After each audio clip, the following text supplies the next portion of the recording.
Katonda olw'ekigambo ekyatandika okuwulirwa wiiki eno tubeere abaweereza abalungi abawaayo mu kkanisa. Mukama atuwe okuwaayo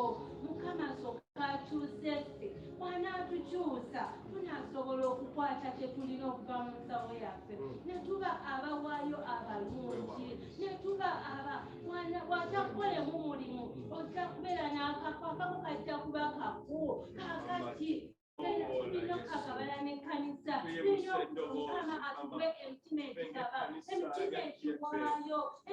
egiwaayo mu kanisa emitima egyagaliza ekkanisa emitima egitayagaliza ffekka Mukama tuyambe kabaka Mukama kitange ekigambo ky'Omukama kitange kitugamba Mukama okuwaayo Mukama kitange oyagala abawaayo nga basanyufu oyagala abagabi nga basanyufu kati osanyusa emitima gyaffe naffe tunaawaayo Mukama sanyusa emitima gyaffe Yesu bwe tunaaba abaavu tetujja kuwaayo Yesu bwe tunaaba nga tetwesobola tetujja kuwaayo kati no Mukama tusaba otutegeeze tusaba Mukama oleke obutabirizibwo taata Mukama buli omu omulimu gwatuusaako engalo Mukama Yesu buli mulimu omuntu gwatuusaako engalo Mukama abakola buli omu kyakola Mukama w'omukisa abantu Mukama basobole okubeera abawaayo abalungi w'omukisa Mukama kitaba abakyala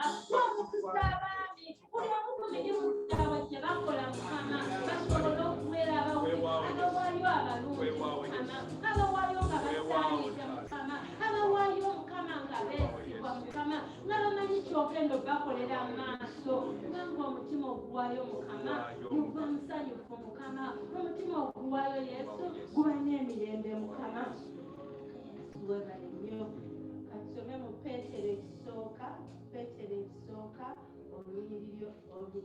esooka olunyiriri olw'15 n'olw'16 naya luzungu waliwo alina kuyonda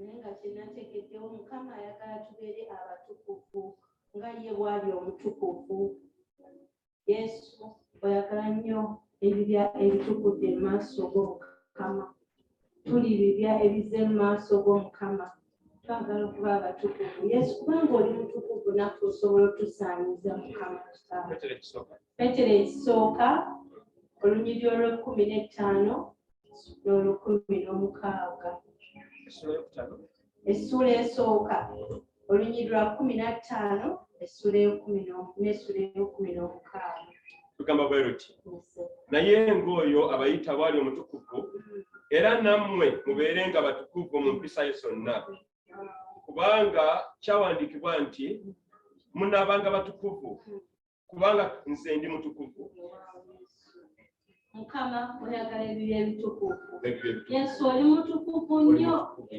oli mutukuvu ssebo oli mutukuvu ssebo oli mutukuvu kyebuva okuva enjuba kyeva okutuusa kyeraga Yesu naffe oyagala emitima egitukudde Mukama nga bw'oli omutukuvu naffe tubeere abatukuvu Yesu gyefemu ebeerenga esaanidde mu buli buweereza bwonna gyefemu ebeerenga esaanidde ababuulizi Mukama abaweereza ab'ebyuma Mukama Yesu eno wiiki ng'etandika tutukule mu buli mbeera zonna si buli mu mbeera emu yonna naye buli mbeera yonna Mukama buli kantu k'obulamu buli kantu k'ekkanisa Mukama buli buweereza bwonna Mukama mu buli mbeera yonna Mukama oyagala abasaanidde naffe tukula abasaanidde tukula abatukuvu Yesu tusaanire mu maaso g'Omukama tusaanire Mukama okuwaayo Mukama tusaanire okuzimba yeekaalu yo nga tusaanidde Yesu osinzibwe kabaka bakabaka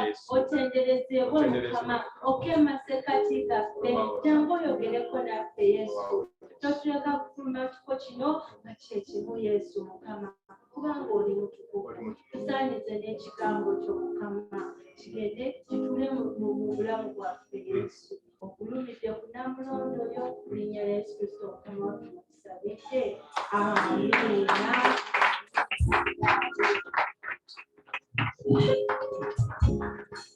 tubaniriza mwenna mu yeekaalu ya Katonda mweragirizibwa bannange kuzaako ku mukwano ku muliraanwa wo bannaye kwaya tweyanziza nnyo tweyanze nga b'Oluganda mukubyeko kwaya mu ngalo Mukama abawe omukisa mutera amatulutulu okujja okuweereza Katonda mwebale nnyo mwebaze ddala bannaya obwabugalo nga tebwamala mubwongere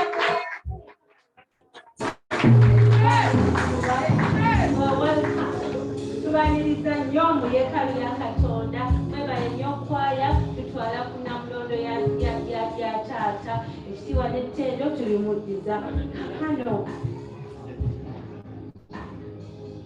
twagala kwebaza Mukama atulese wano mu masekati ge nsaba kukoowolayo beeyina ali alina obujulizi yenna ng'olina Mukama kyakukoledde nga kikootya nga tosobola kituulira jangu mu maaso ge owe obujulizi Yesu yeegulumize mu maaso ge omuwa obujulizi manyi Mukama alina byatukoledde tatulekedde awo abadde mulungi gye tuli akuyisizzaawo bw'obadde tosobola kuyita kuwanguza akugabiridde yenna alinayo obujulizi nsabayo omuntu omu oba babiri waliwo yenna Mukama gwakoledde oba tewali kiriweewaawo tusanyukira mu Katonda naye twebaza Mukama abawadde obulamu oba oliawo tewandibadde wano twebaza Mukama kubanga mukyassa tebaani abatamusasudde wadde nusu okuba mu maaso ge Mukama atwagala nnyo okwagala kubeerera emirembe gyonna Mukama tumwebaza olw'omubuulizi waffe olwedde ali mu kifo kino era kaakano akaseera kano adde nsaba kwaniriza omusumba ate atuyise omuweereza wa leero Alifidia mugaleesa amaanyi z'omwanguka mukyala ayagala nnyo Katonda n'omutima gwe n'omufamire ye Mukama kw'omukisa Lidia kwagala Kristo Yesu omulokozi wo Luganda kubira Yesu mu ngalo ennungi ez'amaanyi kya kitiibwa nnyo kwe nange okusembera ku yeekaalu ya Katonda n'obeera ku kyoto omanyi tutambula mu kibuga nga n'olaba n'ogamba naye Katonda bagenda kukyawa bagenda ku masabo bagenda kunefugwe obeera ku kyoto ekya Kristo Yesu kya kitiibwa bannange era Mukama tumwebaza kakati edda bagenda mu kigambo genda nnyo okubeebaza weeks bbiri mbadde mu kutegana kubadde kuwanvu ddala wiki yasooka twatuusika mwannyinaffe Anet yagenda okuba ne Katonda Yesu Kristo ne mutusindika bulungi ne tubabeererawo mu maziga amangi n'omusumba Patience kati yalaga yamusumba amafuta gayitiridde obungi ate ne mutuwa ne ssente mwatemukale kujjaniko nga kinaana eri tewaliyo kantu konna nga teri kantu netwandika okwekolakola kugula kano kugula kali tupangisa entebe ebiki nintuzika mwannyinaffe ate mu kitiibwa ekyamaanyi ennyo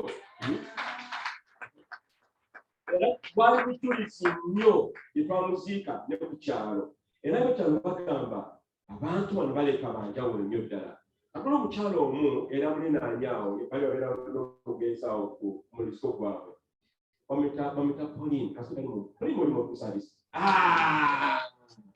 Pauline mumwongere engalo yiri yakubakola birungi Pauline yo Pauline waffe Namubiru tukwaniriza nate Pauline tulakweza okutulako nangamba naye mmwe okwagala kumwalaga muganda waffe Anet wansomooza nnyo nengamba nange singa banjagala bwe batyo ne mugamba jangu sembera tujja kukwagala tugenda okwagala gwe ogenda kwewuunya okwagala kwa Yesu Mukama ffe yeebazibwe Sande yaggwa ne tugenda okubatiza abooluganda abaalokoka mu mwezi gwa Maaci era omu ku bo ye muganda Yona Kagumba omusajja oyo yakkiriza Kristo n'omulokozi we naye olunaku yawulira enjiri twatubulira enjiri bwe yagiwulira era agenda ku musawo omuganda ng'ebintu bimutabudde naye Mukama yetwamusinkana eyo era omuganda waffe n'alogoka era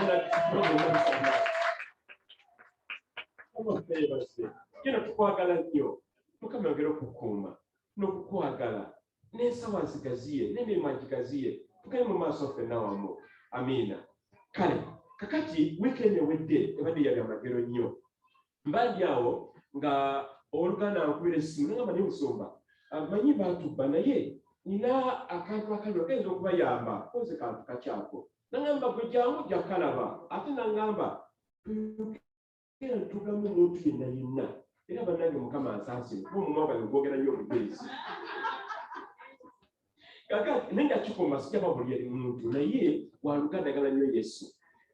Nagamba jangu ku ofisi yange koze kale ekizimba kyawe kiwanvu nnyo. Nagamba parking wansi underground parking koze kale ndi mugonvu. Omusajja ng'ajja akwataganye ne screen TV emulaba eyo.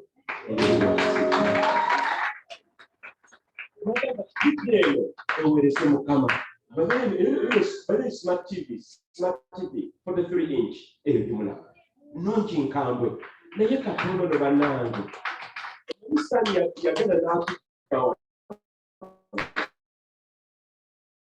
Alooza tumazeemu. Wa tetugenda kuggwamu. Kama tugenda kuggwamu. Ate tugenda kuggwamu.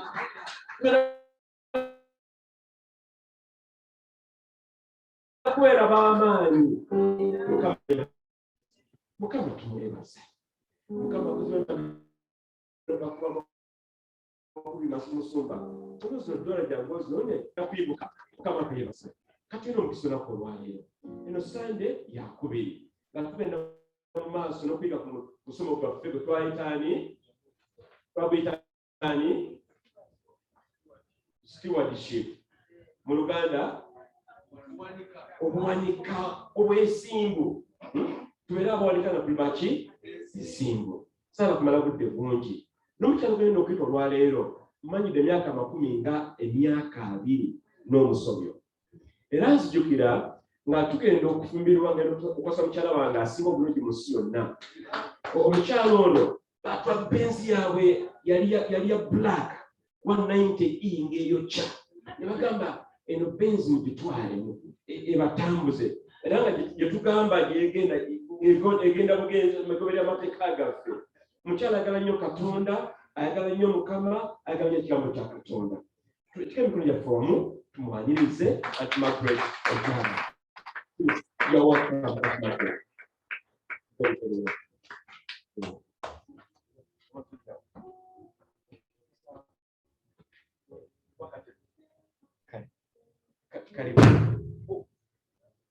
Sorry. I just want to go to Munani. You're welcome, Margaret. We love you. Thank you. Praise God. Hallelujah. Hallelujah. Children of God. Amen. I love to come into the house of the Lord. And I love to praise this God. Amen. Thank you so much for praising God and worshiping Him the way you did this morning. It was beautiful. It was beautiful. I was ushered into the presence of the Lord. Thank you, choir. This opportunity to once again. I think last Sunday I did some backbiting. Sunday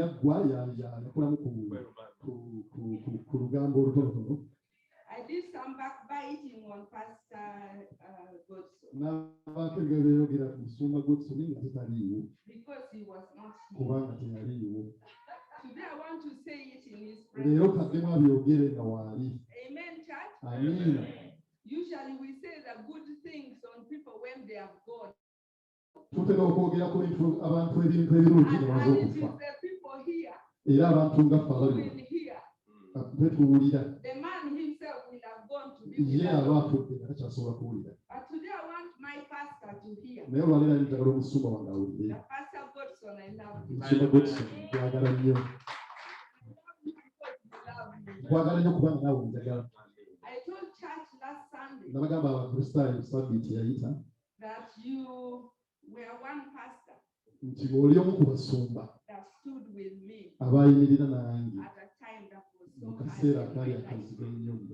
I'm feeling emotional now. kati atandise okuwulira mu I mbeera don't naye know why last Sunday I was calm. I could say it. esande I yayita think you were nali mugumu happy. naye ate kakati nawulira mpuliramu enjigiriza. But now that you are here, I'm feeling emotional. naye kati oli wano ate mpuliramu But I want to thank you publicly naye njagala okwebaza mu lujjudde for standing with me olw'okuyingira nange during my very mu difficult kiseera time. ekyo nayitira mu kiseera ekizibu ennyo You held my hand. okwata ku mukono gwange You prayed with me. n'osaba nange You called me when few called me. n'onkubiranga ku ssimu abalala nga tebakuba You stood with me. wayimirira when few nange stood mu ngeri with zonna. me.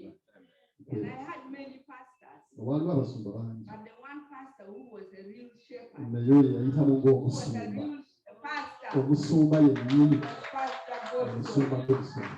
Amen. amiina tumukubira engalo Good z'abantu. pastor. mulina omusumba omulungi mulina omusumba omulungi masekati He walks the talk. atambula ekyo kyayogera And there are few people who walk the era talk. abantu batono nnyo abatambula And we ebibuga. want to thank God for twagala you okwebaza Katonda and for wange your family. n'olwafamire yo And thank you for giving me this opportunity n'olw'omukisa gw'ompadde olunaku lwaleero to minister in this service, okuweerezaako eri abantu bo in this church. mu kanisa eno. I don't take it lightly sikitwala nga kya bulijjo because the things of God, you don't take it lightly. kubanga ebintu bya Katonda si When God chooses you Katonda as a bw'akulonda vessel to be used, ng'ekiri ekyokukozesebwa we cannot take it lightly. tetusobola kitwala So I ng'ekya want bulijjo. to thank God for this N'olwekisonga opportunity twebaza Katonda olw'ekiseera kino and thank you, Pastor, for letting era me weebale ku nsumba stand olw'okutuukiriza before you, okuyimirira mu maaso g'abantu trusting me with your blood. olw'obwesigwa bw'omutaddemu And thank you, church, era namwe mwebale allowing me olw'okumukkiriza to come and talk to you. n'ayimirira eko nammwe. Today olwaleero luno is our second sermon ye kubuulira kwaffe okwokubiri on this series of stewardship. ku nsomesa ze tugenda okuyitamu eya And the title of my message era olwaleero omulamwa gw'olwaleero is 5 ways to give that please God. engeri 5 zisobola okuwaayo ne tusanyusa Katonda. 5 ways to give that please the Lord. engeri 5 ze tuwaayo ne tusanyusa Katonda. Amen. Amen. Last week we talked about God's money. twayogera ku Those ssente of za you who were Katonda here, you remember abaaliwo mukijjukira bulungi we talked about God's money. twayogera ku ssente za Katonda And God taught us through scripture. era Katonda n'atuyigiriza okuva mu Actually byawandiikibwa challenged us through era scripture. n'atusoomooza mu That as byawandiikibwa long as we continue to think nti bwe tuneeyongera okulowooza that the income that we hold in our hands nti ssente ze tulina mu ngalo and zaffe the possessions that He gives n'ebyo unto byonna us byatuwadde belong to us, byaffe we are not facing reality. tuba twerimba Amen. fekka na fekka We are not facing tuba reality. tetuli mu Amen. Amen. We also memorize era Matthew 6 era and 33. twagenda n'essomo Do we ery'okuyita remember? Yes, we remember. Do we remember? ani asobola What does okujjukira it say? It says, egamba era Matayo 6:33 seek ye first God's kingdom and His righteousness. Obubaka bwa Katonda n'obutuufu Amina. Amen. sooka onoonye obwakabaka bwa Katonda I want you to count them for me. Number 1, okisooka but you are reading. I remember because I told you to remember ebyo them. twetaaga Amen? tubijjukire mu mitima gyaffe But I will still ask you to remember them. Okay, read them for me. kale Amen? tubisome naye tubijjukire God owns all your money. essente zonna zonna za Katonda. Number 2, we said God enables you to earn nti your ekyokubiri money. Katonda yakusobozesa Amen. okukola ssente ezo. And number 3, God made you His steward over His money. Katonda akuwadde Amen. obuwanika eri ensimbi ze God made you His steward akuwadde obuwanika over His money. Amen. olw'essente ze And therefore, z'olayo as stewards, era God is ng'abawanika expecting us Mukama atusuubira to handle whatever is in our possession the way He would want us to. He would want us to okukwata handle buli it. kimu ky'atuwadde emikono gyaffe mu ngeri gye yandiyagadde That is tukikwatemu. what God expects of Katonda So kyatusuubiza our wamu. stewardship should please what? Obuwanika bwaffe bulina okusanyusa Our Katonda. stewardship should please God. Amen. Amen. So today's topic, the 5 points that we are going to look at, Zino olwaleero okulaba ensonga will ttaano help us to understand ezinaatuyamba the okutegeera ways that we can please engeri God as gyetusobola stewards. okusanyusa Amen. Katonda ng'abawanika. The way that we can please God as stewards. Engeri gyetusobola okusanyusamu But Katonda I want to start this ng'abawanika. message with an illustration. Katandike n'ekyokulabirako. I want us to imagine this rich man is here actually in Luganda. Amen. Tulowooze ku musajja ono That there omugagga is ennyo this very rich ali wano man. mu Uganda. He has Mugagga all this nagagga. money, and the doctors have told him you don't have much time. Oze sente ze naye Amen. abasawo bamugambye olina ennaku ntono nnyo. And he has no relatives to whom he can leave this wealth. Kyokka nagagga ono talina banganda And he bagenda kulikira decides bya that I bugagga. must find people in Uganda here Kati and n'asalawo give this money to them. zigenda kunoonya abantu wano mu Uganda besobola I okulikira must sente find ezo. such people that I can trust, Njagala kunoonya abantu besobola okwesigisa ebyobugagga byange. that they will use it in such a way that it will, as if he is the one using it. Basobole okubikozesa nga zonna ndibikozesezza. Amen. He wants to find people he can trust Ono who nagagga ayagala will use kunoonya this money for the benefit of others. abantu Amen. abo basobola okwesigisa ebyobugagga bwe. Basobole And okubikola. you have also, let's imagine that you've also heard that this man has actually gone around, maybe Soroti Gulu, whatever, and wherever he went, this man was able to give some awesome money to some people. Katukitwalidde okiwuliddeko nti omusajja ono atambudde ebifo byonna byonna mu ggwanga ng'agaba essente nga naye okiwuliddeko. And asking them to use it appropriately. Era ng'asaba abantu bawadde essente ezo bazikozese bulungi. But to some homes, Naye mu maka agamu he went, he entered, yatuukamu he n'ayingira talked to the people, n'ayogera n'abantu and abalimu. all he said was thank you, and he left. Era kyeyakola ne bayibaza bwebaza nti mwebala okumpuliriza n'atambula n'agenda. But you've also heard that your name is there Naye naawe obuliddeko nti naawe erinnya lyo liri mu abo abasobola okufuna essente. among the people to be Abo visited. bagenda okukyalira naawe erinnya lyo liri. That you are lucky, you are one of the lucky people Oli omu whose name is bannamukisa there. bifeete bagenda What okukyalira. would you do in the expectation of this Bw'obeera man? n'essuubi eryokola otya nga naawe osuubira nti bagenda okujja mu maka go okukyalira waliwo embeera ey'okuwa kusa. What would you do? Wandikoze otya? I want a few answers. Tuleyo ku Yes, how are you? ensonga pe. What would you do? Nga naawe oli kulisyabo abasuubira okufuna ku ssente bagenda okukyalira. Naye nga jjukira waliwo we yayise n'akyala n'atalekaawo n'agenda bugenzi.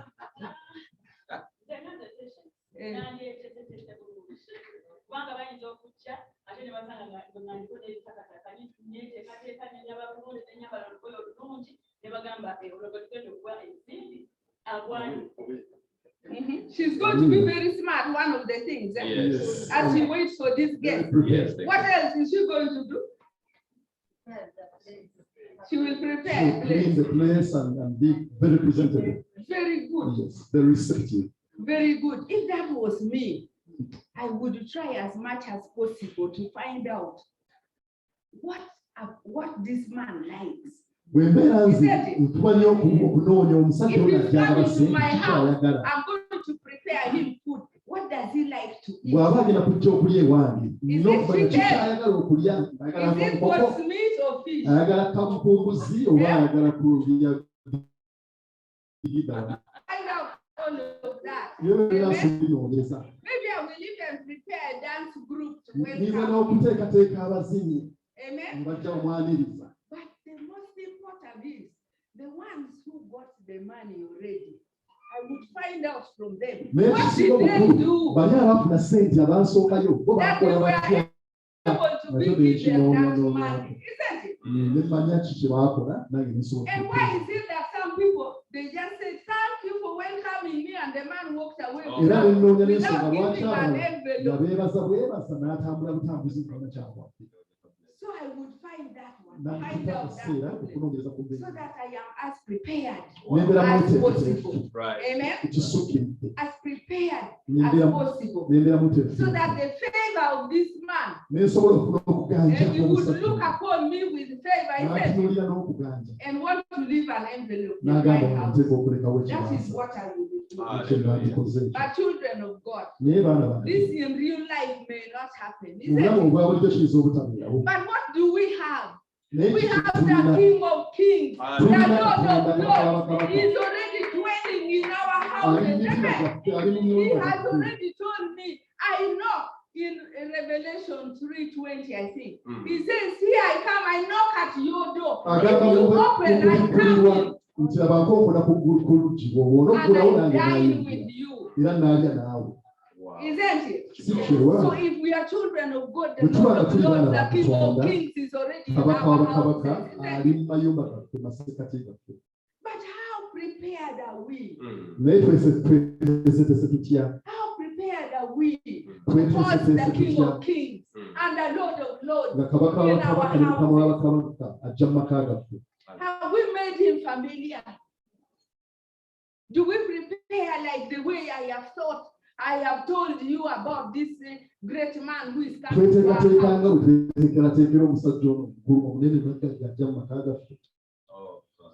We prepare so well for earthly men. But we don't prepare that well for the King of Kings and the Lord of Lords who dwells in our homes. Amen. As Christians. We don't prepare ourselves to know what pleases him.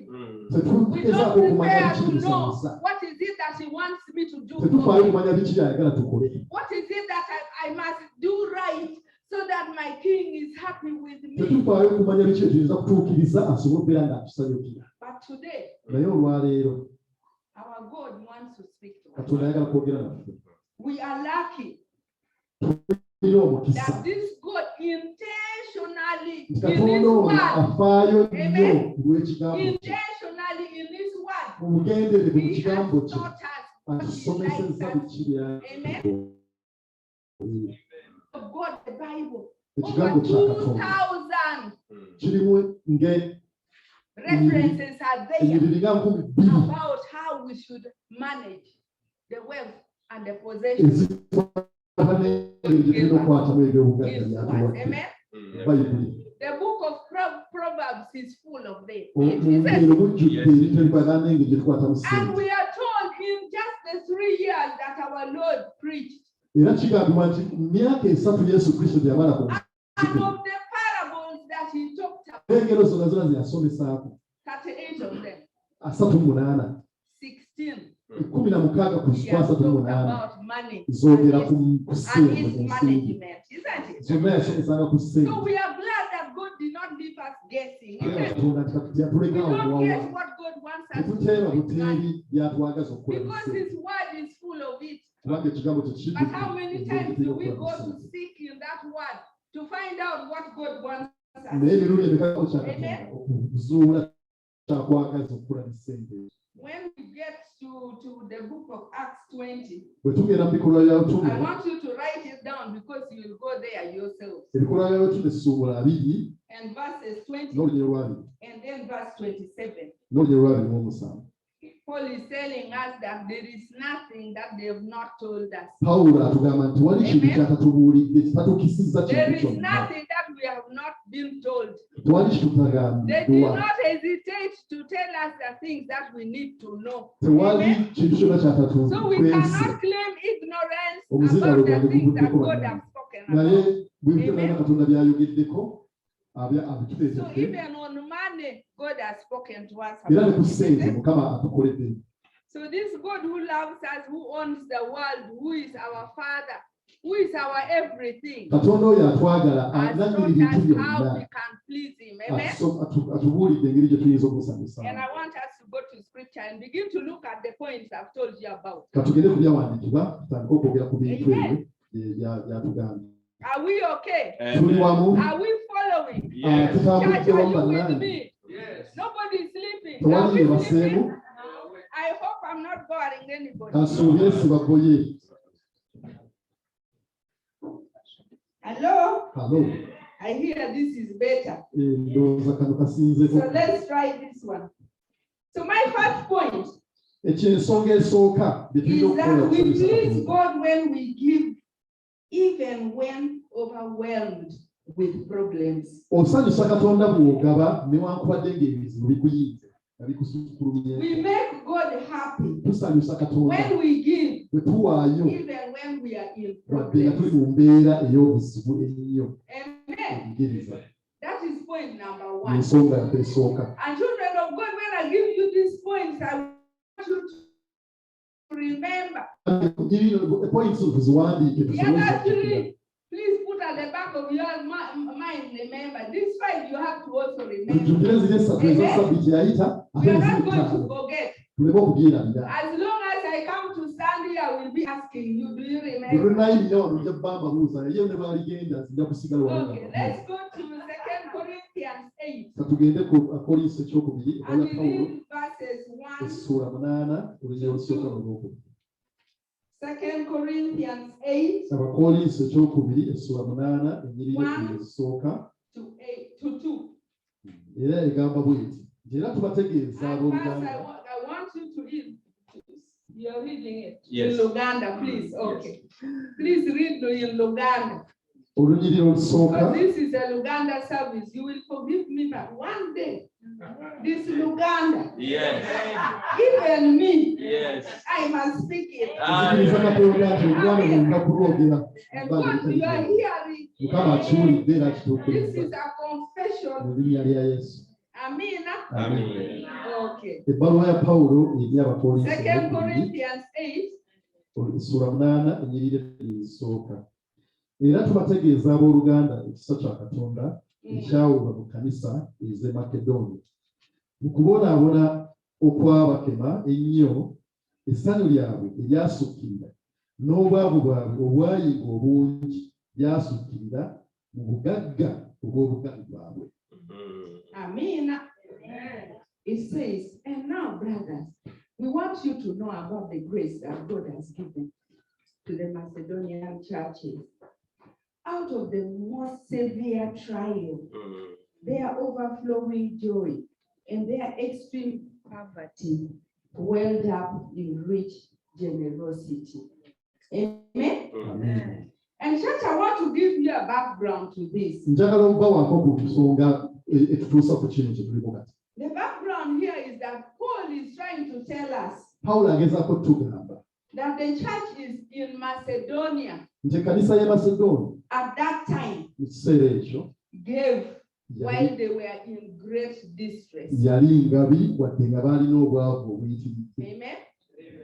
And the story is that in the church in Jerusalem, Era kigamba nti ekkanisa mu Yerusaalemi where the Jews were, Abayudaaya gye babeera they were experiencing famine. baalina enjala ekyeya. Amen. At that time, Kiseera there ekyo was famine in the land. waaliwo enjala mu kitundu. And they were also under persecution. Amen. Ate nga waliwo okuyigganyizibwa. Remember, Christ has died.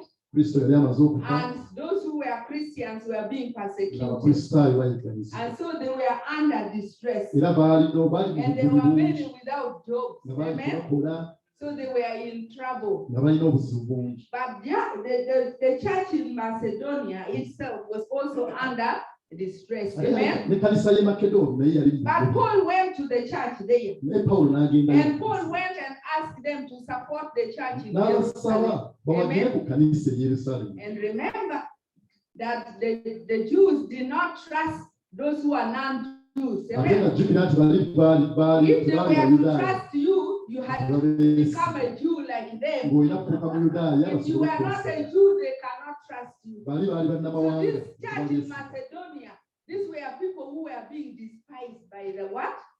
By the Jews. Era nga By the ekkanisa y'e church in Macedooni Jerusalem. Amen. abeesirayiri tebagiyita. And remember, Jesus Christ taught only the Jews. He said, Ate jjukira nti Kristo he did not yasomesa go to the Bayudaaya. Gentiles. Teyagenda mu So for bannamawanga. him, his ministry was to his own people. Obuweereza bwe Amen. bwasukuma wano mu But Bayudaaya.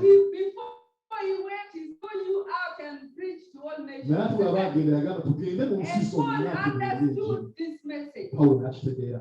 Understood this message. Obubaka That the n'abufuna good bulungi. news was also for the Nti Gentiles. amawulire gaayita Amen. kusaba kugenda It bannamawanga. was also for the Ekisa Gentiles. kya Katonda n'abannamawanga So he baali went bakyetaaga. to Macedonia N'agenda e and Makedoni preached the good news. n'abuulira enjiri. And he must have done a good job, Era yakola omulimu mulungi. because if he taught them well, that is why they were able to give to the Yabasomesa church in bulungi, y'ensonga Jerusalem lwaki bannamawanga in their basobola okuwaayo eri Abayudaaya severe distress. Amen. wadde nga bali mu bwavu. They were saying they were in extreme poverty. Baali mu bwavu nga n'okutegeera They had more severe trials. nga balina ebyo bingi And ebibasoomooza. if Paul said it was severe, it must have been Era Pawulo severe. agamba kyali kisuku, Amen. kyali kisuku, It must have been severe. kyali kibi nnyo. Amen. Amen. And Paul himself was a man who understood persecution. Ate Pawulo yennyini Because he eby'okuyiganyizibwa yali himself was abitegeera bulungi persecuted. kubanga Isn't naye it? yali yiganyizibwa. So when he's talking about trouble, he knows what trouble is. Bw'ayogera ku Amen. buzibu akitegeera So this kitegeeza. time, when he's saying give even when you are in problems, Era bw'abagamba amen, nange muweeyo wadde muli mu buzibu. and the church was giving by example. Era They ekkanisa neewaayo were in severe trial. They were in poverty, baali mu but bwavu they buzibu, gave. naye ne bawaayo. Amen. They gave to the church in Ne Jerusalem. bawaayo eri Amen. Abayudaaya mu Yerusaalemi. And children of God, Baana ba Katonda. sometimes God wants to teach us, Ebiseera ebyo Katonda ayagala otusomesa. even in the circumstances that we Ne are mu in. mbeera gye Amen. tuyitamu. Right. Even in the problems that we are in, God wants to teach us. Amen. And I believe the giving of the church in Macedonia to the church in Jerusalem Okwaayo kwa was Makedoni a eri great Abayerusaalemi lesson to the Jerusalem church. kyabasomesa ekintu kikulu Because nnyo. these are people they were despised. Kubanga baali bayisaamu amaaso, These are people they thought maybe the good news was not for baali them. balaba nga abataatwanidde naye kati baaba Sending you things when you are in be trouble. babaweereza obuyambi nga bali Here they are sending you things even when bannamawanga nga bebaweereza they themselves ennimi were in severe era trials. waliwo Amen. obwetaavu obwabwe. So they gave even when they were in Ne problems. bawaayo wadde nga baali And sometimes God wants to use our problems to grow us. Amen. Katonda olumu akozesa ebizibu To bye teach tuyitamu us something. okutukuza Amen. otusomesa I believe the church in Jerusalem was taught era ekkanisa ya Yerusaalemi isuubira yayigira Amen. kyeyayiga from the giving of the Macedonian okuva mu church. bakuwaayo okwa Amen. bannamawanga They Abamusidoni. were taught that even in their problems, the Lord answers, isn't it? Baababuulira nti era ne mu bizibu byabwe And the Katonda Lord ayisa. can answer from quarters you do not expect. Era Katonda asobola okuddamu mu mbeera z'otasuubidde. God can answer you from someone you do not expect. Mukama asobola okukozesa to answer you. omuntu Amen. gw'otasuubidde n'abaako This person you are despising oyo is the one gw'oyisaamu who is now amaaso answering you. asobola okubeera Can you ekyokubeera imagine that? Hallelujah. Is the one now coming to your rescue. n'asobola okukusaasa. That was an important lesson. Kyabakulu Amen. nnyo okuyiga. Secondly, Ensonga ey'okubiri, God wants to teach us, children of God, Katonda that ayagala even in okusomesa. our circumstances, even in our problems, that is when we should practice the grace of giving. Nti mu mbeera ze Amen. tuyitamu ensibu, bwe Even tulina in our okukolera problems, okuwaayo ekisa kya let's Katonda. practice the grace of what? Of giving. Tukeeyo Amen. nnyo okulaba nga tuwaayo okusobola And okukola when we ekisa. give, even in our problems, we are actually trusting our God. Era bwe tuwaayo mu Amen. mbeera ez'obulamu, We are actually tuba telling twesize this God Katonda. that God, I trust you more. Tuba tugamba Katonda nti nkwesiga I know you'll come through for me even in this era problem. mmanyi nti mu kiseera ekitali kyewalogera kumpunayo. It's a testimony. Bwe It bujulizo is a testimony. You are telling this God, bw'oba I'm giving away this, but I'm trusting you to come wadde through. kikirina kitono naye kiwaddeyo manyi ogenda kumpunayo. And this God doesn't fail. Era Katonda talemererwa. This God doesn't fail. Katonda talemererwa. I just want to us to think in our minds, what are some of those problems that stop us from Tufumiitirize emitima giving? gyaffe ebizibu ki ebyo bitulemesa okuwaayo. What are some of the problems that stop us from? Biki ebyo byefumiitiriza mu mutima gwo, kiki ekyo ekikulemesa okuwaayo. When our health is poor, isn't it? Bwe tubeera abalwadde, You will want to say, now this money that I have, kati akasente I'm kabeerawo, giving it because I'm not feeling olina well. okwegomesa kugenda It's for eddwaliro, my treatment, genda kugula ddagala. isn't it? That's not the only thing. Si You'll be kyekyo. thinking of school fees. Ogenda kuwulira ku fiizi z'abaana. Now school fees is coming. Zino zituse Let kandi my akatandika 10% first kiteweddeko. wait, isn't it? N'ogamba God first wait. Katonda kansooka Let aliko naye me pay akitukuza. fee. Kansooka empeeyo Isn't kasente it? k'abaana. We forget that he's the owner of Naye that money. tunetwala nti Isn't it? ye nannyini ssente ate We ye nannyini forget baana. that he's the one who enables you Yakusobozesa to make the money. okukola We ssente. learned that last week. Twakiriza Isn't it? sabbiiti eyita. If you give him his share, Will He not give you opportunity to make more? If you gave Him His money, will He not be generous to give you more? He would give you more. Isn't it? He would give you more. But we forget. Sometimes we have the excuse, God, you gave me a bad husband. God, you gave me a bad wife. And you don't give. You are in a bad marriage. So not giving to God. Did you even, in the first place, did you even seek Him when you are marrying that madam or that mister? Sometimes we don't even seek Him. We fall and we are fallen. We don't ask that, God, is this the right one? But when now things are hard, we say, God, who did you give me? Yeah? We want to put the blame somewhere else. You have a bad job. Or you don't have a job. So you don't give. But still someone is coming in your hands. You have no job but you're eating. You have no job but you're wearing clothes. You have no job but things are happening in your life. But are you remembering that the little bit, the certain percent which is supposed to be there? Are you remembering to give what is good? You will be saying, I have no job, so I can't give. So whatever comes your way, anyhow it comes, you're not ready to give, isn't it? I have 6 children, there is depression. There are so many things that come our way, isn't it? And this problem seems to be endless, isn't it? They seem to be every day. So isn't it now part of our lives? Yes. So if they are part of our lives, they are supposed to teach us something, isn't it? So it cannot stop us giving, children of God. That is why God is saying, whatever the problem, you please me when you give me. Amen. You please me when you give me. Because these problems are there every day. Amen. If we keep saying because there's problem, we'll never give to that. And we will forget the source of the money. Amen. Amen. So God today is teaching you.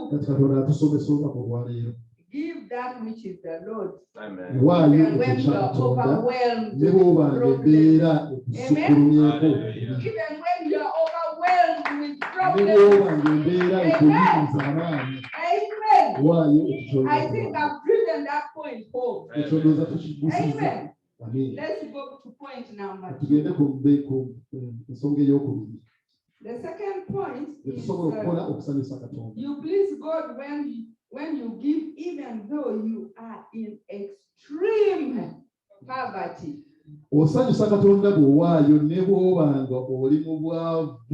Extreme, not just poverty, but extreme poverty.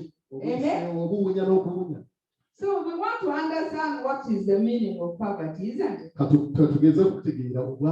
It means when you don't have enough for yourself, for those you care about, for those you love. Amen. You don't have enough. So now when they say extreme poverty, it means that if you became any poorer, you can even starve, isn't it? Isn't it? You can even starve to death. It is that bad. Amen. So that is what it means by poverty. But what Paul is telling us in 2 Corinthians, which is our reading, and the verse 2. Can you read the verse 2?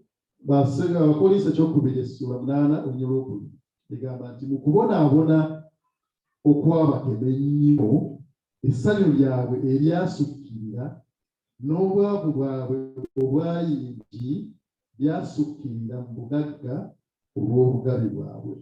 Amina. are talking there about that extreme poverty, isn't it?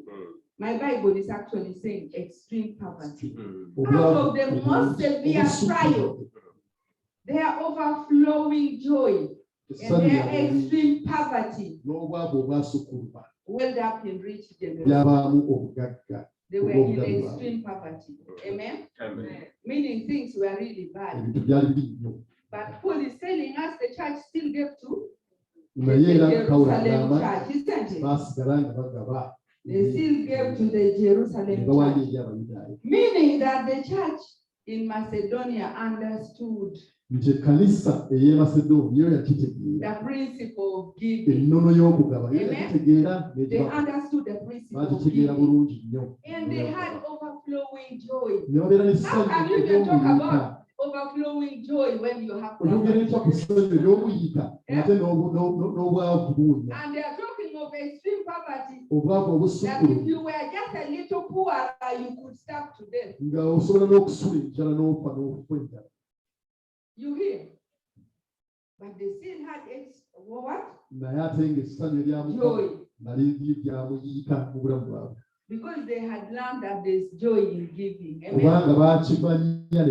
And those who give know that there is joy in giving. When you give someone something, you feel joy. I don't know where it comes from, but you feel that joy that you've given. Amen?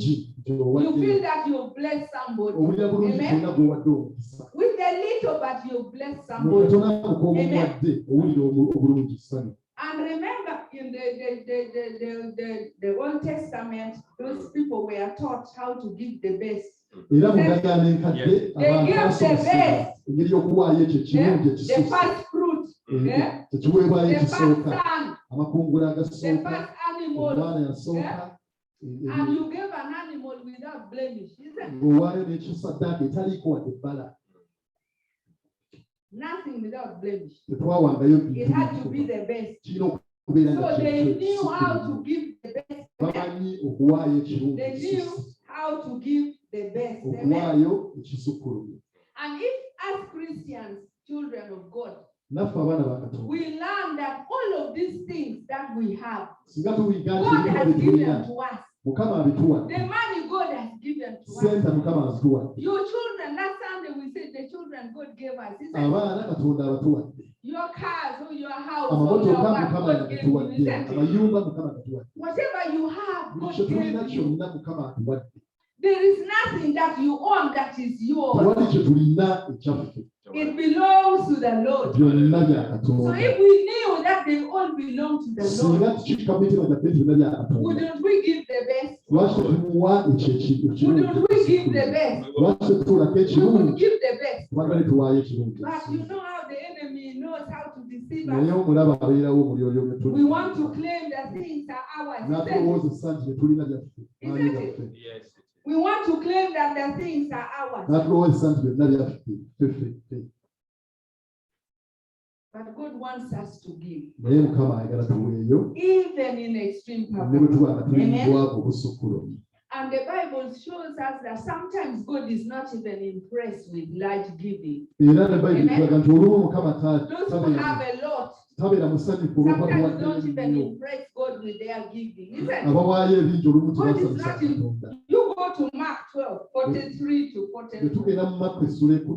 And we read there and you see that this is very true. Being a Luganda service, read in Luganda, please.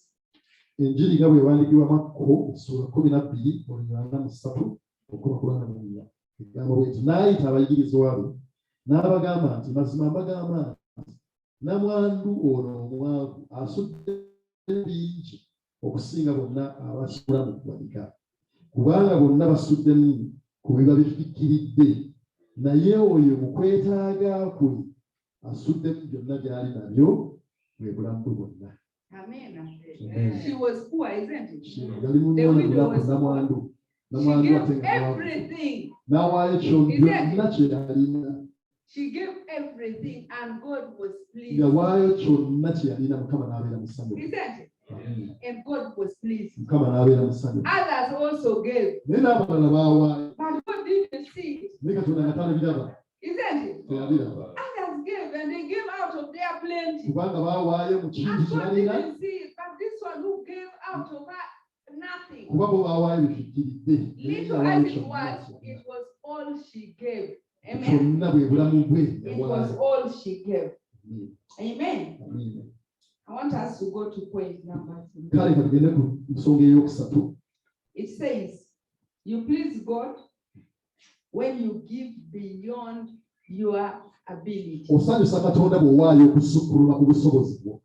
You please God when you give beyond your ability. Osanyusa Katonda Amen. bw'owaayo okusukkuluma kw'ekyo ky'osobola. And we find that in the same scripture, Era mu nnyiriza 2 tusomye Corinthians 8 and verse 3. Abakolinso ekyokubiri essula 8 olw'okusatu. Can you read the Luganda version? please? Abakolinso ekyokubiri essula 8 olw'okusatu gamba nti kubanga ntegeeza abo baagaba bokka nga bwe bayinza era n'okusinga obuyinza bwabwe. Ntegeeza abo Abamesodonia bagamba nti baagaba bokka nga bwe bayinza era n'okusinga obuyinza bwabwe. Beyond their ability. Okusukkuluma ku buyinza bwabwe. That is the word I'm looking for. Is it? Yes, It's there in your Bible. They gave beyond their ability. Baawaayo This was Paul now okusinga obuyinza testifying bwabwe. Pawulo ng'abaweera obujulizi that they gave beyond their ability. nti Amen. baawaayo okusinga obuyinza bwabwe. Isn't that exactly what the widow did? Ekyo nnamwandu oli gwe tusomye mu Makko If kye you yakola. give everything, Bw'owaayo buli kimu, you've given beyond your ability, isn't it? owaddeyo You've okusukkuluma given ku with buyinza bwabwe. nothing. N'osigala nga You've tolina given kyonna. all. Owaddeyo kyonna. And the Bible is telling us God is happy Era Mukama agamba when Katonda you n'abeera give abeera beyond your musanyufu ability. bw'owaayo Amen. okusukkuluma ku ky'osobola. That we please Him when we give beyond our ability. Tumusanyusa bwe tugenda Amen. tuwaayo okusukkuluma ku ekyo kye tusobola.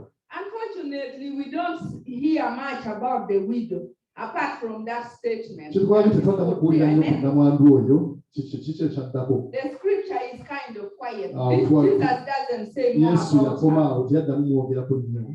But what the Bible says is that God was pleased. Naye Katonda kiraga nti Katonda yali musanyufu. Kye God, kisinga obukulu nti Katonda yali musanyufu. and if God was pleased with her, you think she wasn't blessed? Era Katonda bw'aba yali musanyufu gy'ali. You think she wasn't blessed? Ebirala biteeko byekola byokka yali If God is happy with you, He will not bless you. Katonda asobola okubeera ng'akusanyukira Definitely, this n'atakuwa God we mukisa. know.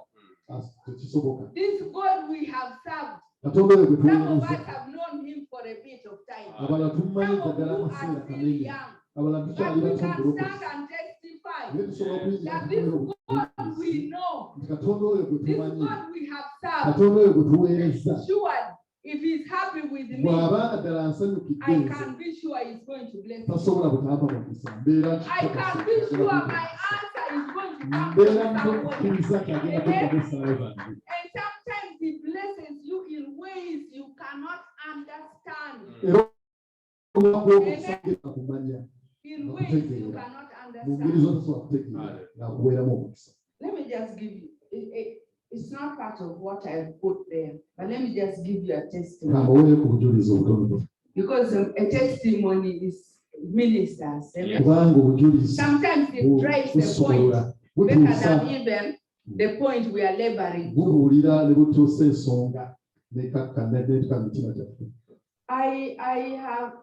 I was nominated to be a member of a committee on account that I was working at that time in the Ministry of Tourism. Yali akola mu minisitule y'ebyobulambuzi ne bamulonda okubeera ku kakiiko akamu ku bukiiko. So I was a member there for like about 3 years. N'amala ku kiiko ako emyaka ng'esatu. And then I retired. N'amala n'awummula. And on account of that, because I was representing the ministry,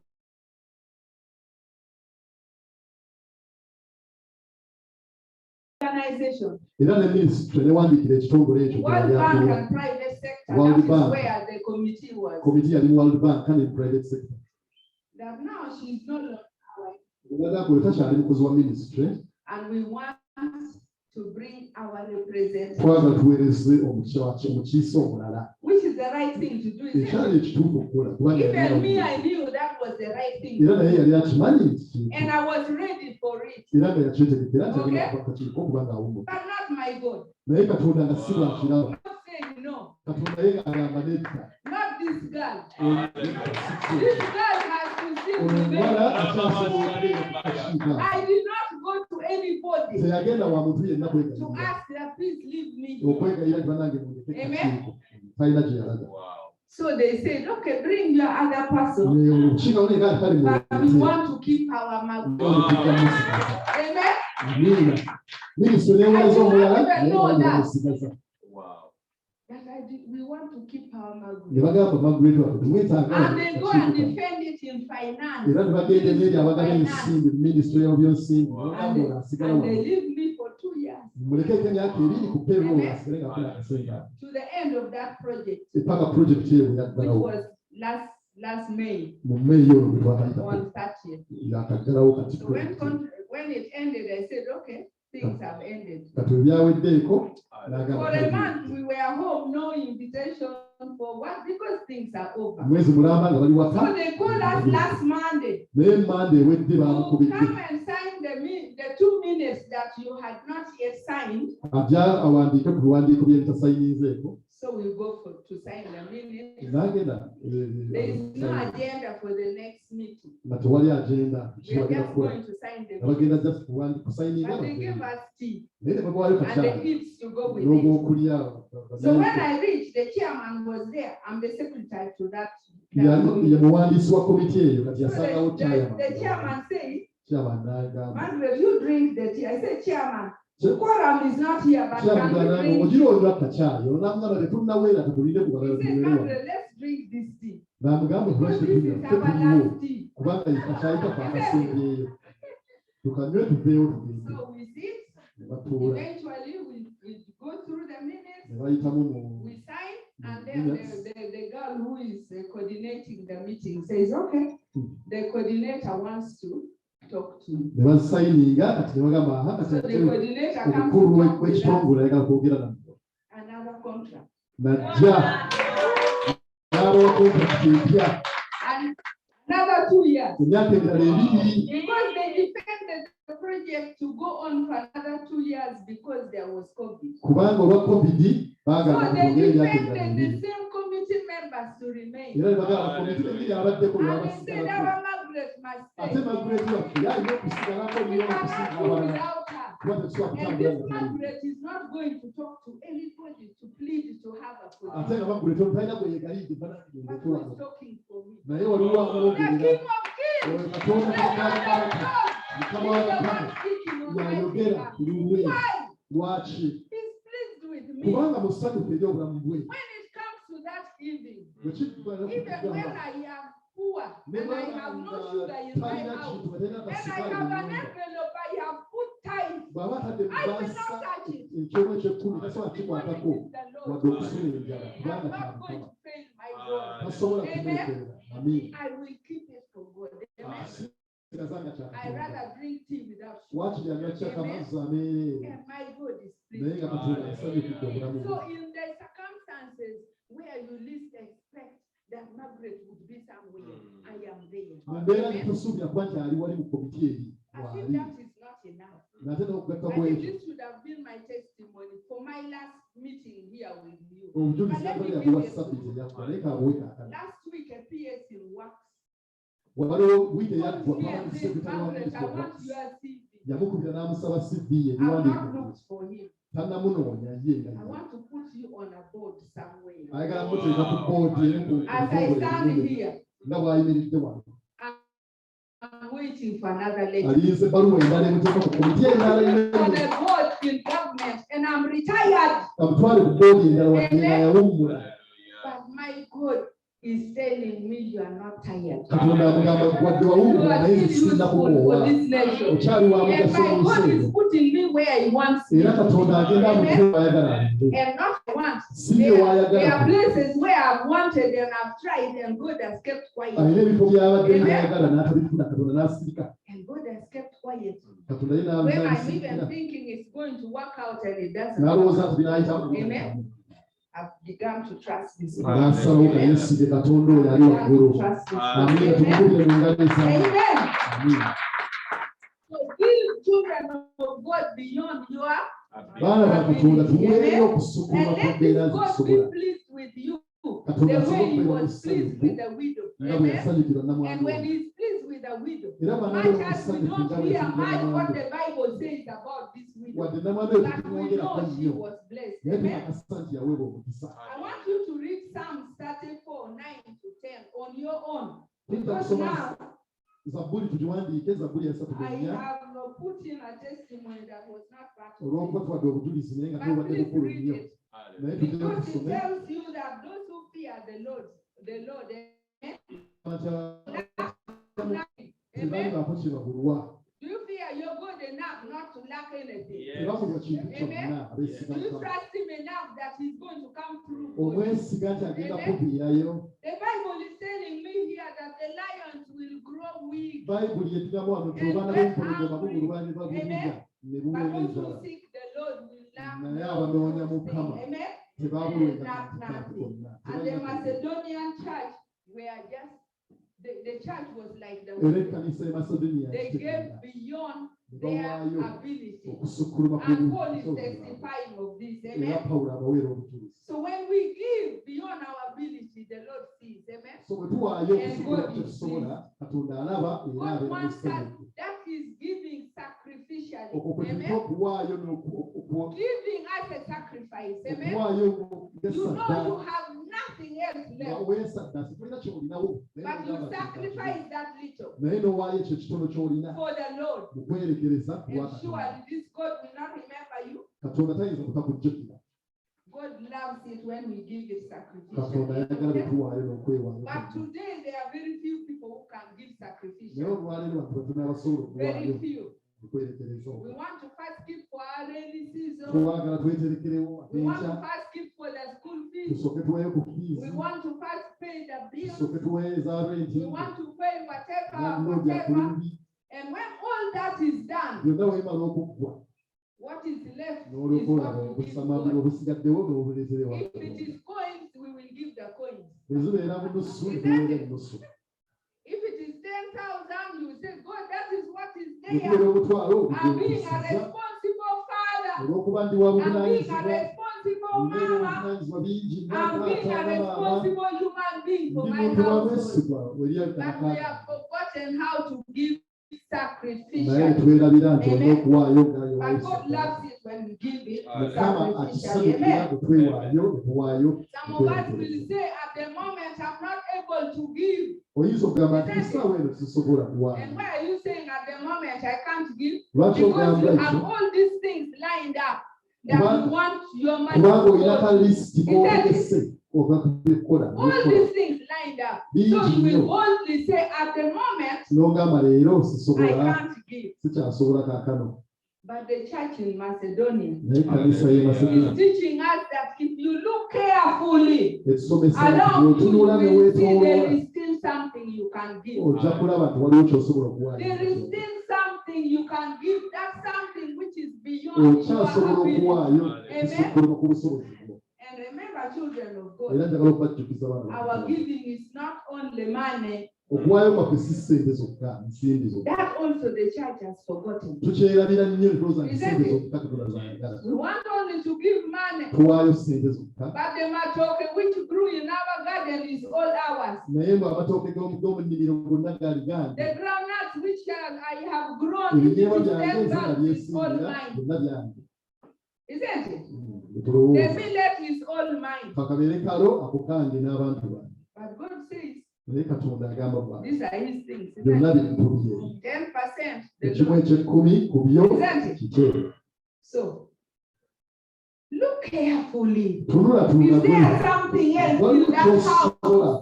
that you can give Kireete away to abasumba bajja kulaba bless ebyokikolera. someone in your church, Osobole okuwa omukisa omuntu mu to kkanisa. bless a project in your church, Oba omulimu ogugenda mu maaso mu to kkanisa. do something in your church? Obeeko nekyokola mu kkanisa. That is sacrificial Nga giving. weewaayo And n'okuwaayo God is okukasa. happy with us when we do Era that. Mukama Amen. ajja kuba musanyufu tunakikola bwe tutyo. Can we look at point number 4. Ensonga ey'okuneesanyusa Katonda. That God is pleased when we give generously. Mukama abeera musanyufu bwe tuwaayo n'omutima omugabi. Generously. Amen. Omugabi.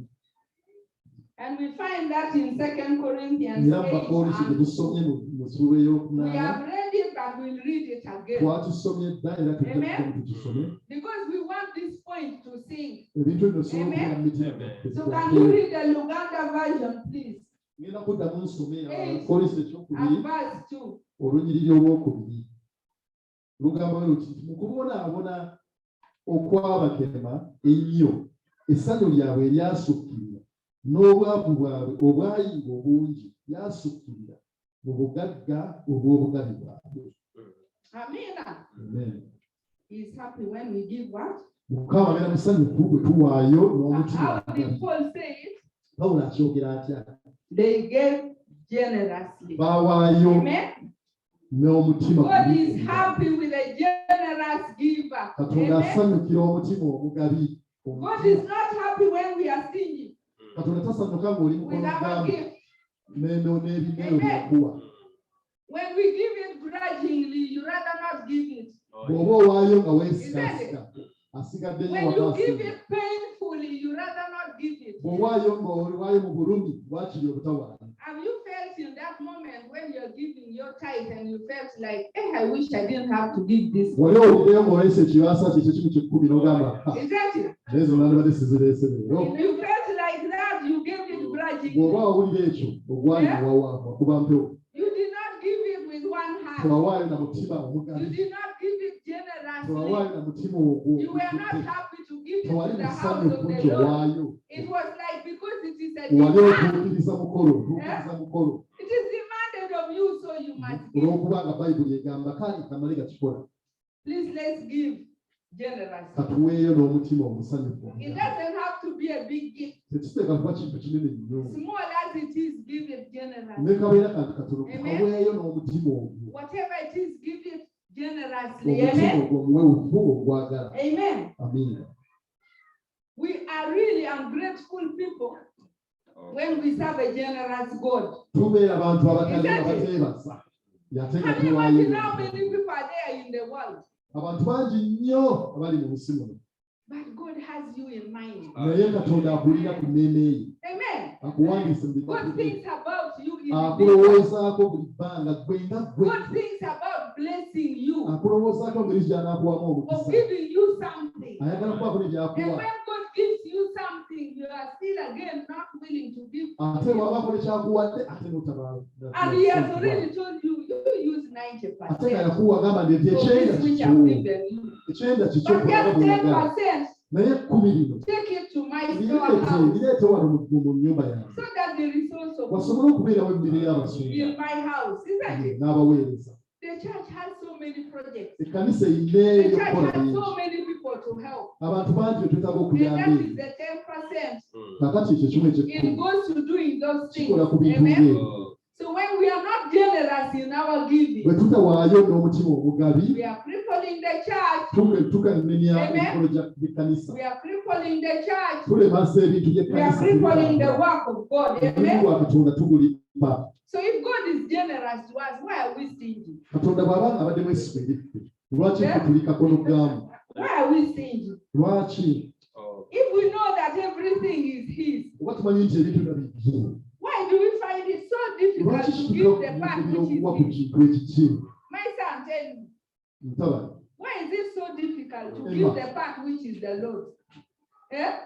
Lwaki kitukalubirira okuwa omuntu ekintu He ekikye? already told you to use 90. Yagambye kulisako Give me ekyenda. Ekkumi zide. Out of 100, use 90. Give Kulisako me 10. ekinene akatono kandeetere. Naye nako nekatukalubirisa. And we find it so hard to give away. Nekitubeera And nekituzitoowerera. when we are giving, we give it Ate grudgingly. tuwaayo ate naakola ntya? Ate omusumba Painfully. yagamba. Eh? It pains us. It is like Noddayo they mu bulumi have put salt in your wound. ng'alinga gwe bataddeko amulali mu ggwa. Can we change? Tukyuseemu bannange abooluganda. Let me give you a story Kambaweeyo ku lugero naluno. of this selfish son. Olw'omwana ono This son here, eyeeyagaliza. The father gave everything. Kitaawe yamuwa buli kimu. Amen. Buli kimu. The father educated him, Yamusomesa. and they had a bicycle in the Nalina home akagaali. that man would use to ferry his things to sell in the market to Akagaali educate ako his taata boy. kaakozesa okutwala ebintu mu katale n'atuba ebintu n'akomawo Until the boy n'alabirira passed to go to the omulenzi university. n'agula n'agenda mu yunivasite. And now this going to university meant he must now, maybe he was in Gulu.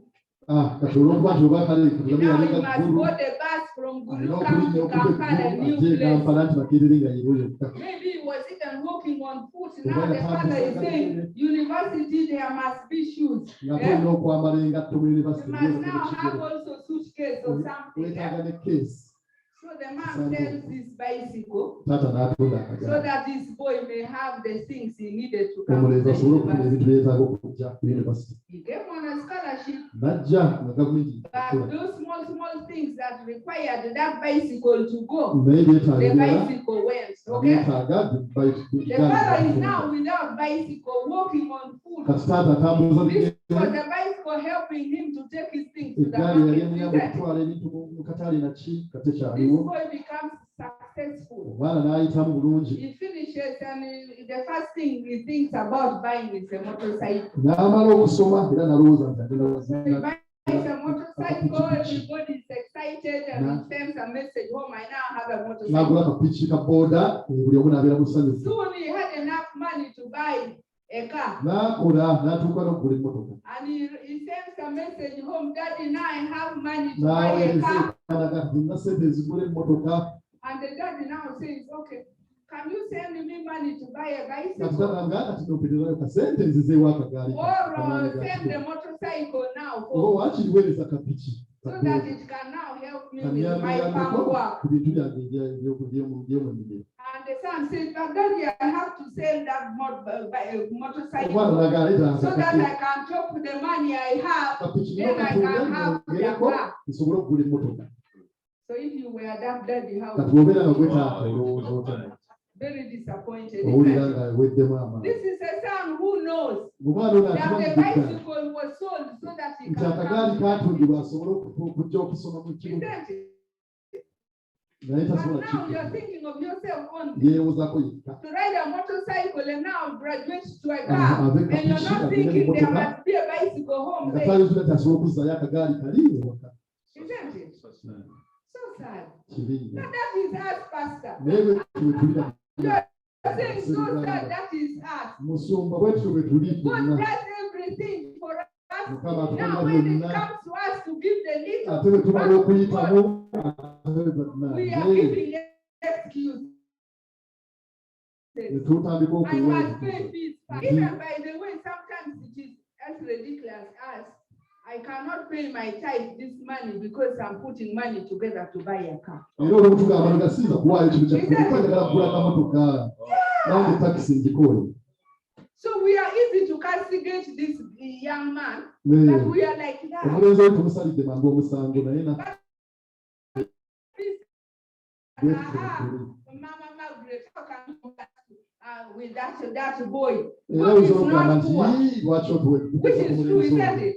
Katonda God si is mwavu. not poor. Katonda si mwavu. He has all the gold belongs to him. Alina gold, The silver, I hear go at 1,000 cows. Ente zonna eziri ku The nsozi cows zonna on zize 1,000 hills. ku nsozi zonna They are zonna all the Lord. Byonna You and me, we belong to him. The man is ffenna not ffenna poor. tuli babe musajja mugagga. Isn't it? That's what you are saying. Netugamba Katonda mugagga. But that Munene nnyo. Mugaga, that Musaya Mugaga, He wants a 10%. he wants his Naye era wadde 10%. mugagga ekikyakyetaaga ekikyo kikyo. I will build my church. Agamba nti naazimba ekkanisa yange. And that church needs salary to be paid, Yeetaagamu omusaala gwa. bills to be paid, Yeetaagamu amasannyalaze emizindaalo. constructions to be made. Yeetaagamu I okuzimba. heard this man talking in tongues about that house there. Bulira nga musumba. The day is Omutima gwe guli ku yeah. nnyumba eyo waggulu awo. Who is going to build Emisana it? n'ekiro naye ani agenda okuziba? Who is building it? Ani azimba The church, isn't it? ekkanisa? With which man? Esente ezibaawa. If you are putting it on the car, Bw'oba oziteeka eri ku mmotoka gy'oyagala okugula you are putting it on kawundo. your scooter first. Oba oteeka eri ku bajaaji Yeah? okusooka. Children of Baana God. ba Katonda Oh, God. tweddemu. Let's be serious. Katubere Let's become generous twebereremu and give what is good to God. tuwe ya Katonda bigewa Katonda. Jesus said to Caesar, Katonda Yesu yagamba nti ebya Kaisari bigewa Kaisari. what is Caesar's and give what is God to God. Ya Katonda bigewa Amen. Katonda. Let's start giving what is good to God. Katutandika okuwa ya Katonda And let's give bigewa. it when we are happy. Ngati Because tumusanyufu there is a reward when He is pleased with kubanga you. bw'abeera omusanyufu There is agenda a kuwa reward. omukisa. Don't you want to be Margaret? Tosobola kubeera nga Margaret nange nja For anything that Yes. okubeera ku boodi za you minisitule nange must njagala. be there. Osobola okubeerayo eyo mu komiti ezinene. Isn't it? And that committee, when I go to see it, it is not for free. Eyo komiti bw'atuulako atuula essaawa bbiri n'avaayo n'omusaala gwe gwonna It can be a salary of somebody. Sambudde avaayo n'omusaala gwe ogw'omwezi essaawa bbiri z'atudde. And I've sat for only 2-3 hours. Essaawa bbiri oba ssatu zimu. Amen. Hallelujah. That is the good. Oyo Katonda tulina gwe twetaaga okukola mu bulamu bwaffe. Amiina. Amen. Katonda gwe tuweereza oyo. Let us become people who appreciate. Amen. Katubeere abantu If God abasiima. has blessed you, appreciate Him. Katonda babakodde And omukisa. when we show Musiime. appreciation, it's a discipline. Amen. Okusiima Katonda. Let's have that discipline to appreciate Katubeere our n'empisa God. eyo Just esiima like you Katonda. say thank you to Pastor God. Nga So bwe when he weebaza has omusango done nga something good, musumba nga yakyakukoledde he said ekirungi. it. Ne Say Katonda thank you yeetaaga to God okwebaza. and give Him His 10%. Mwebaze Katonda Amen. okubuliza ekimu eky'ekkumi kye. Let's always remember that. Amen. Katuwewe nga tukuukira. Munange, let me quickly go to. Katwanguyirize ku budde buno I said, Munange. ensonga ey'okutaano. See, I'm beginning. Yes. The anointing has come. Amen. The anointing has come. Amen. So point number 5. Ensonga esembayo And ey'okutaano. my time is up. It says, you please God when you give eagerly. Osanyusa Katonda Eagerly. owaayo n'okuyaayaana. Amen. But also read 9 and 7. Katusome First read 8 and 4. Abakolinso Second ekyokubiri Corinthians. Abakolinso ekyokubiri essula 8 n'okunaana. Nga batusaba n'okwegayirira okungi olw'ekisa ekyo n'okussa ekimu okwo mu kuweereza abatukuvu. Nga batusaba n'okwegayirira okungi olw'ekisa ekyo n'okussa ekimu okwo mu kuweereza abatukuvu. Now 9. 9 olw'omwenda essula ey'omwenda olw'omusanvu. Buli muntu akolenga nga bw'amaliridde mu mutima gwe, si lwa nnaku newankubadde olw'okuwalirizibwa, kubanga Katonda ayagala oyo agawana essanyu. Amen. I like this one. He says each man should give what he has decided in his heart to give, not reluctantly or under compulsion, for God loves a cheerful giver. Amen. Amiina. God wants us to give eagerly. Mukama ayagala tuweeyo n'okuyaayaana. Many times we are looking for excuses not to. Tubeera n'ebyokwewolereza And bingi the excuses obutagaba. are many. Era bibeerawo bingi tetusobola And we kukubawo. will have all valid Ate reasons nga byonna not to bituufu give. Amen. tetusobola nti bikyamu. But we have to understand that God's work must also Naye be tulina done. okutegeera nti omulimu gwa Katonda gulina okugenda mu maaso. God's work must also be Omulimu gwa done. Katonda gulina okukolebwa The things of the gwe nange. kingdom must also be Ebintu done. by'obwa Amen. Katonda birina okukolebwa gwe nange. Amen. Amiina. You might think that the church in Macedonia, maybe were they guilty? Maybe why were they giving so Tuyinza okugamba generously? nti abantu b'e Macedonia baali bagulirira Katonda, lwaki baali Why were bawaayo? they so eager to give? Kiki kye baali bakoze okubeera God said n'okuyaayaana they okwo. pleaded. Amen. Amiina. They pleaded to give. Katonda Bayibuli egamba nti beegayiriranga okuwaayo. God's fortress. When Jange you wa do musumo please, which mugambe answer musumo. that you want to give? Diri wagamba musoma nti buli njagala kuwaayo. No, they haven't. Tebajja. Waliwo yali azze musumba nkulu Pastor njagala has kuwaayo. reported you. They haven't come. Naye oli yazze yalese TV yazze. He brought him in.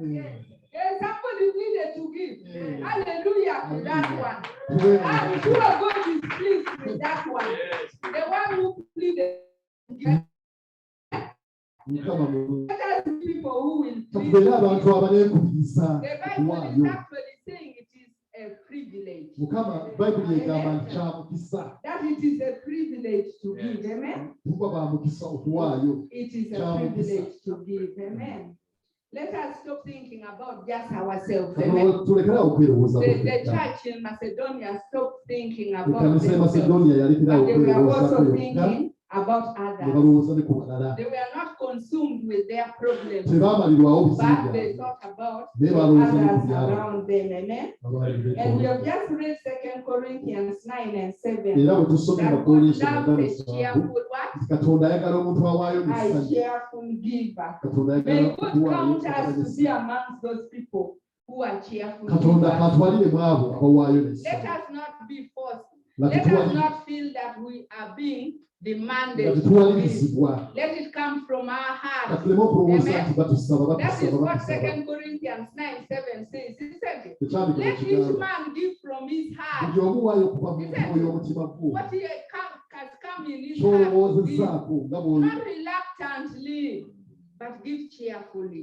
To the work of God. Amen. Give cheerfully to the work of God. Amen. I don't have time for a testimony. I have wanted if someone in the community here in the congregation had a testimony. I wanted you to give a testimony. Because I believe there are people in this church who have been religiously or continuously giving their 10%. And you have testimonies that you can give to the Lord. But I will ask you to prepare it for next Sunday. Okay? Because next Sunday I'm still here. I'll ask you to prepare it for next Sunday. I want to hear testimony. Amen.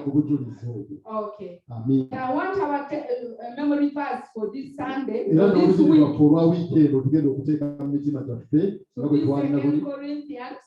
this 2 Corinthians 8 and 2. Amen. It says, mine says, out of the most severe trial, their overflowing joy and their extreme poverty welled up in rich generosity. Mukubonaabona kwabwe okwabakema ennyo essanyu lyabwe lyasukirira n'obwavu bwabwe bwayinga obungi byasukirira mu bugagga olw'obugabi bwabwe. Amina. And I want us to remember the 5 points. Era n'ensonga ettaano ezo nga sinnatuula okuyita okusumba njagala tuzijjukira ensonga ezo ttaano. Number 1, it says what? Give when what? Tusanyusa Katonda bwe tuwa wadde nga tulimu. When we are in overwhelming problems, still give. Amen. Number 2, it says what? Give in extreme poverty. When you are in poverty, extreme poverty, still what? Amen. Number 3, it says what? Beyond your ability. Thank you, Pastor. You are very alert. Thank you, church. You are very alert. Number 4, give what? Thank you, Mrs. Mutiaba. Number 5, what? Give eagerly. Children of God, thank you. Thank you for giving me this opportunity to stand before you. Many times we miss our blessings because we don't know what is in store for us in the word of God. Amen. God has put a burden in my heart. So let children of God know that they are missing their blessings because they are only missing a small part of what the Bible is requiring of them. May you go back and think over these things. Prayerfully over these things. And may God bless you as you give in the house of the Lord. And give in the 5 ways. Amen. God bless you so much.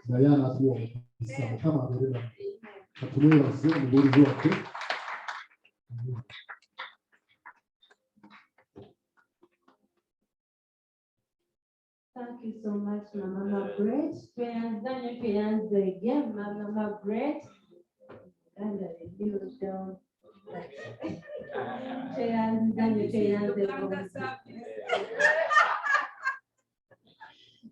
Thank you so much.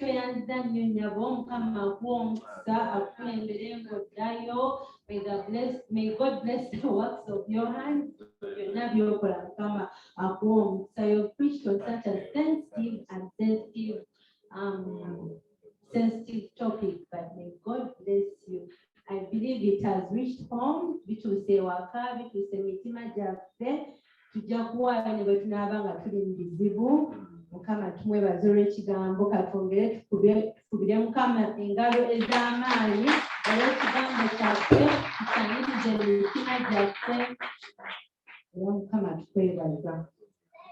Kano tugenda kuwaayo maaso ga Mukama obusawo bwaffe obwa bbulu obw'ekiweebwayo obwa paapo ekiweebwa eky'ekkumi nga bwe tuwaayo katuwulirize ebirango by'ekkanisa. Mukama tumwebaza olw'ekigambo eky'okuwaayo okubeera abawanika abalungi. Era ekigambo ekyo tukyaniriza mitima gyaffe kakitambule si kuwaayo ssente zokka naye okuwaayo n'ebintu ebirala byonna Mukama by'aba akuwadde nga bw'oba osobodde n'abantu bonna bo identify b'otunuulira eyo nga beetaaga okuyamba obawa Mukama ajja kuwa omukisa. Mukama tumwebaza olw'okubatiza okwaliwo last week